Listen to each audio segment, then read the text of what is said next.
Bienvenidos, ¿cómo están? Estamos aquí con Delfina, mi nombre es Nora.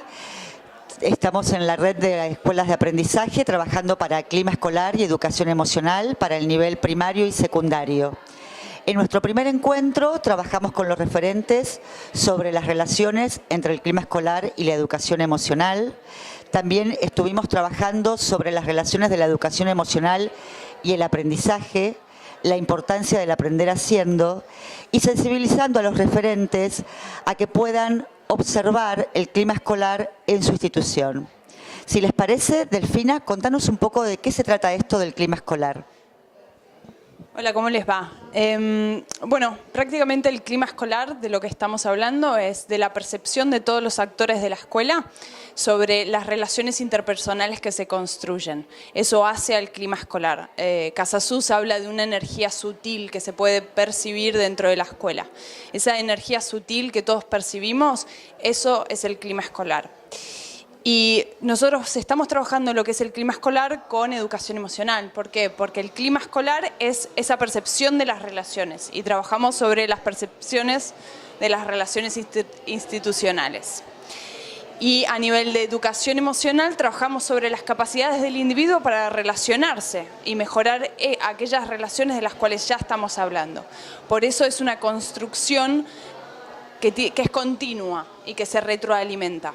Desde el punto de vista de la importancia de las percepciones, cuando trabajamos sobre el clima escolar, trabajamos sobre las diferentes historias de los sujetos en relación a la adjudicación de significados a los estímulos que ven.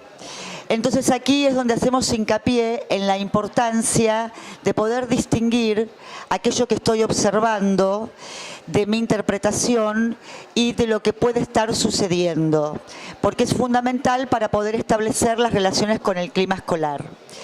Trabajamos con los referentes en una comunidad de aprendizaje, en esto que Delfina mencionaba, que es el aprender haciendo.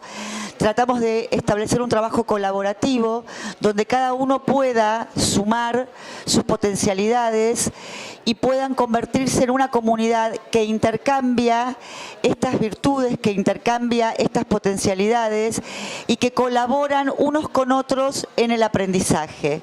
En el aprender haciendo tenemos la vivencia de las situaciones, por eso trabajamos diferentes actividades para que los referentes puedan internalizar esta concepción de la importancia de las percepciones y la interpretación de los significados. Cuando trabajamos con educación emocional, trabajamos experiencias donde puedan vivenciar diferentes emociones y poder reconocer en sí mismos esas emociones para después ser agentes multiplicadores en sus escuelas.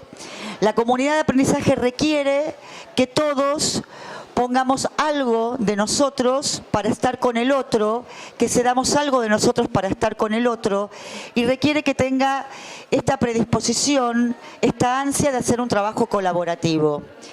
Pretendemos que los referentes lleven este sentido de comunidad de aprendizaje en las instituciones, porque esto potencia las posibilidades de un buen clima escolar.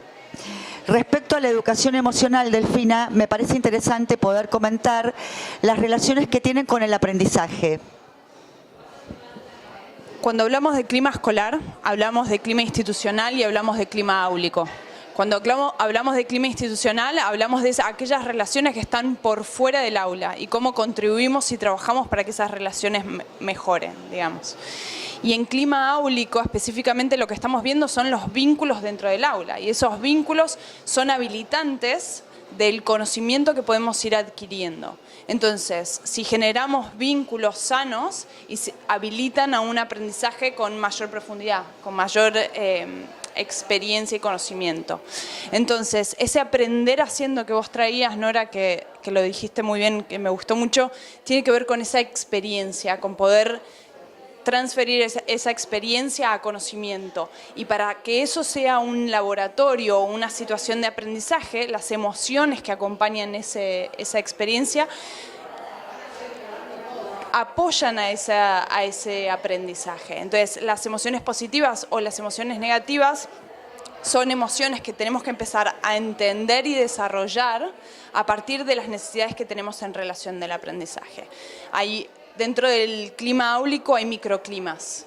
Y esos microclimas, como a veces lo podemos ver muy bien en el aula, tenemos gente que está atrás que no está escuchando tanto lo que se está diciendo adelante o que no están pudiendo interactuar entre sí. Entonces, poder observar, traer esa observación y ver realmente qué es lo que está pasando, censar, que tiene que ver con tener como un termómetro interno para poder descubrir qué es lo que está pasando en el aula y poder utilizar las herramientas que tenemos de educación emocional para habilitar el aprendizaje es clave y es muy importante. Entonces, generar emociones positivas en el caso de que haya una situación conflictiva, que eso no quiere decir no validar lo que está sucediendo, tiene que ver con dar espacio, validarlo, pero al mismo tiempo poder salir de esa situación para poder generar un clima nutritivo hacia el aprendizaje. Eso es muy interesante. Y hablando de estos climas institucionales y la comunidad de aprendizaje es una co-creación, es una práctica conjunta entre el referente, entre nuestros facilitadores y con el equipo directivo. Tenemos que crear conjuntamente y pensar cómo podemos hacer, cuáles son las mejores estrategias para llevar este clima escolar a ser un clima nutritivo o esta educación emocional a ser vivida por todos nuestros estudiantes, ¿no? y los docentes que tenemos a cargo. Entonces, el equipo que se forme entre el equipo directivo y el referente y los docentes es clave y es fundamental para el desarrollo de un buen clima escolar. Para ir cerrando con este primer encuentro, me gustaría entonces hacer hincapié en la responsabilidad que tenemos cada uno de nosotros en la generación de un buen clima escolar. Cada uno con nuestras acciones generamos un impacto en las relaciones y en el clima, tanto sea a nivel institucional como a nivel áulico, y tenemos que ser conscientes de ellos como para aprender a ir regulando nuestras acciones en función de una mejor convivencia para todos y generar que la escuela sea un lugar en el que tenemos ganas de estar y que nos sentimos bien. Una sola cosa antes de terminar. Es muy importante la reflexión de nuestra práctica profesional. Si nosotros estamos reflexionando sobre cómo estamos haciendo en el aula, cómo nos estamos trayendo al aula, entonces habla de esa educación emocional y habla de ese mejoramiento o habilitación para un clima escolar nutritivo. Entonces, la reflexión está en el corazón de nuestra práctica profesional y de lo que estamos logrando para trabajar con lo que es el clima escolar y la educación emocional. Muchas gracias. Nos vemos en nuestro próximo encuentro.